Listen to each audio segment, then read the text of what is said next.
Bismillahirrahmanirrahim. Assalamualaikum warahmatullahi wabarakatuh. Puji syukur marilah kita panjatkan atas kehadirat Allah Subhanahu wa taala, di mana Ia yang telah memberikan kita baik berupa nikmat kesehatan, nikmat kesempatan dan yang namanya nikmatul iman.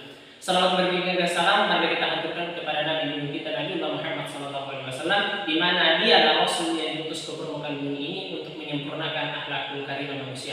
Baiklah, kami dari kelompok 1 mengenai materi kata kerja, kami akan mempresentasikan materi tersebut poin demi poin dan khusus yang telah ditugaskan sebelumnya. Oleh karena itu, mari kita bersama-sama menyimak lebih lanjut lagi mengenai materi yang kami akan sampaikan. Bismillahirrahmanirrahim. Saya perwakilan dari kelompok 1 mengenai materi kata kerja. Saya akan mempresentasikan poin demi poin terkait dengan materi kami, yaitu kata kerja. Yang paling pertama yang akan kami jelaskan, yang pertama adalah kata kerja itu sendiri. Apa sih sebenarnya kata kerja itu? Jadi kata kerja atau verba merupakan kelas atau kelompok kata yang menyatakan suatu tindakan, keadaan atau proses maupun pengertian dinamis lainnya. Kemudian menurut Kamus Besar Indonesia, ternyata kata kerja ini merupakan kata yang menyatakan proses, perbuatan, dan tindakan itu dari segi pengertiannya. Kemudian kita melangkah kepada ciri-ciri dari kata kerja itu sendiri. Nah, secara terpoin, secara terkonteks, bahwasanya ciri-ciri kata kerja itu terdiri menjadi 7 bagian. Yang pertama adalah memiliki makna perbuatan, memiliki makna proses, disertai kata imbuhan, memiliki kata benda maupun kata sifat, kemudian diikuti kata keterangan, kemudian bentuk dapat diingkari, kemudian terakhir adalah bisa dihubungkan dengan kata dengan. Nah, kemudian berdasarkan dengan ciri-ciri kata kerja yang kami kontekskan pada bentuk presentasi kami ini, kami kemudian menyertakan beberapa macam bagian subjek-subjek yang telah kami jelaskan, yaitu contoh-contohnya itu sendiri. Kemudian yang pertama tadi yang kami sebutkan yaitu memiliki makna perbuatan. Nah, ciri khas pertama yang dimiliki kata kerja yaitu dalam konteks perbuatan, yaitu memiliki kata perbuatan. Sesuai dengan namanya kata kerja, maka jenis kata satu ini menyatakan suatu pekerjaan di mana berfungsi sebagai predikat. Kemudian yang kedua yaitu memiliki makna proses, adalah kalimat yang menunjukkan makna proses. Contohnya menggiling, kemudian menyapu, kemudian menggelap. Itu contoh yang kedua. Kemudian contoh ketiga yaitu disertai kata imbuhan. Contohnya seperti kata menyapu dari kata sapu yang diberi imbuhan yang menunjukkan aktivitas membersihkan lantai atau sesuatu. Lanjut kepada bagian ketiga.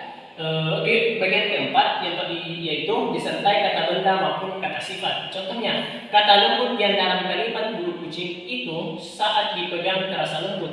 Maka kata lembut merupakan kata sifat, sedangkan kata dipegang merupakan kata kerja. Itu bagian keempat. Kemudian lanjut kepada bagian kelima, yaitu diikuti kata keterangan. Selain diikuti oleh kata benda dan kata sifat, kata kerja jenis apapun dalam suatu kalimat juga bisa diikuti oleh kata keterangan. Itu bagian poin kelima. Kita langkah kepada poin keenam, yaitu bentuk dapat diingkari. Artinya bagaimana? Bahwasanya hal ini dapat digunakan untuk menyatakan penyangkalan. Sebagai contoh, Marni sampai sekarang belum bisa membaca. Nah, itu adalah bentuk penyangkalannya. Kemudian yang kedua adalah pohon itu tidak pernah bertumbuh lagi. Yang paling pertama, dalam konteks ini kita dapat mengetahui bahwasanya kalimat ini merupakan kalimat penyangkalan. Kita melangkah kepada bagian terakhir, yaitu poin terakhir, yaitu bisa dihubungkan dengan kata dengan. Jadi artinya bahwasanya kalimat yang digunakan dalam konteks ini, kontekstual ini, yaitu bisa dikaitkan dengan kata dengan. Contohnya adalah mari menulis dengan rapi. Di sini secara kontekstual dengan terpakai terhubungkan pada kata menulis dan rapi. Nah, kemudian yang kedua adalah ibu menyetrika dengan penuh kesabaran, sama halnya dengan poin pertama tadi. Kemudian itulah yang sempat kami bisa sampaikan berdasarkan materi kami, yaitu kata kerja dan ciri kata kerja. Kemudian kita melanjutkan kepada materi selanjutnya yang akan disampaikan oleh rekan kami, yaitu Saudari Nurkolbi Inayah. Kepadanya kami silakan. Di sini saya akan melanjutkan penjelasan dari Saudara Usman Nur, di mana saya akan menjelaskan tentang jenis-jenis kata kerja. Secara umum, jenis-jenis kata kerja dibagi menjadi 3 bagian, yakni berdasarkan bentuk, berdasarkan subjek, dan berdasarkan objek. Di mana saya akan menjelaskan berdasarkan bentuk. Berdasarkan bentuk dibagi menjadi dua jenis, yaitu kata kerja dasar dan kata kerja turunan. Di mana kata kerja dasar yaitu kata kerja yang bentuknya utuh atau memiliki bentuk dasar.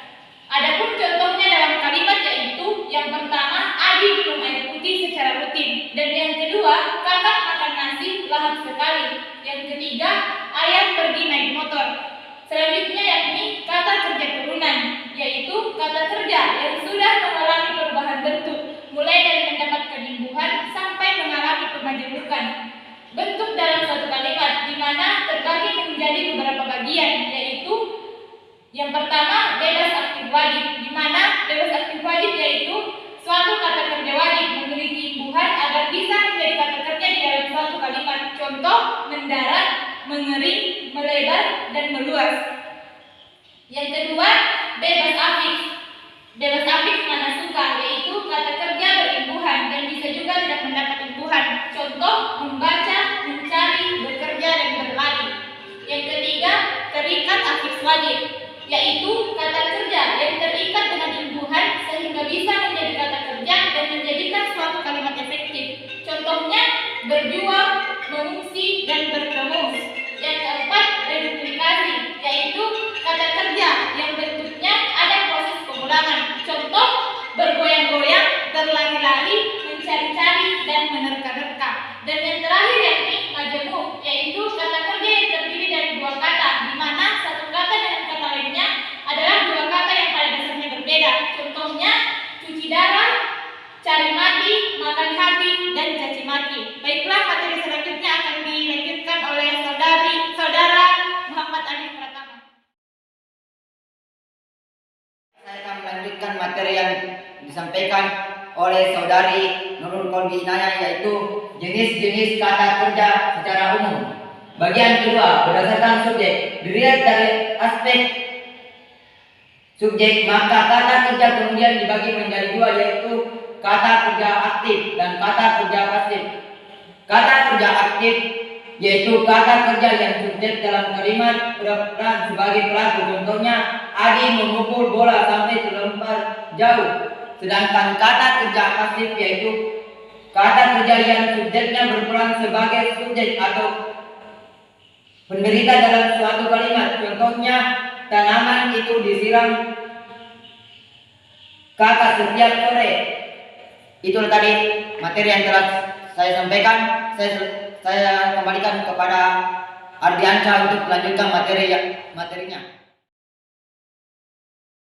Terima kasih atas kesempatan yang diberikan kepada saya untuk melanjutkan materi dari saudara Ali, yaitu tentang jenis-jenis kata kerja secara umum. Bagian ketiga yaitu berdasarkan objek. Dilihat dari objek di dalam suatu kalimat, kata kerja kemudian terbagi lagi menjadi dua bagian, yaitu satu kata kerja transitif dan kata kerja intransitif. Yaitu kata kerja transitif merupakan kata kerja yang perlu atau wajib memiliki objek ketika dimasukkan ke dalam sebuah kalimat. Contohnya, Indah mencuci piring. Kata kerja yang digunakan adalah kata mencuci. Yaitu bagian B, kata kerja intransitif merupakan kebalikan dari kata transitif. Contoh, Ina menangis saat terkena pisau. Yang kedua, Adik tidur pulas di kamar. Tiga, Anita makan di kantin sekolah. Sekian yang dapat saya sampaikan. Baiklah, itulah tadi presentasi kami dari kelompok 1 terkait dengan materi kata kerja. Kurangnya ikhlas dimaafkan karena kelebihan itu hanya milik Allah Subhanahu wa taala. Sekian dari kelompok kami. Wassalamualaikum Warahmatullahi wabarakatuh.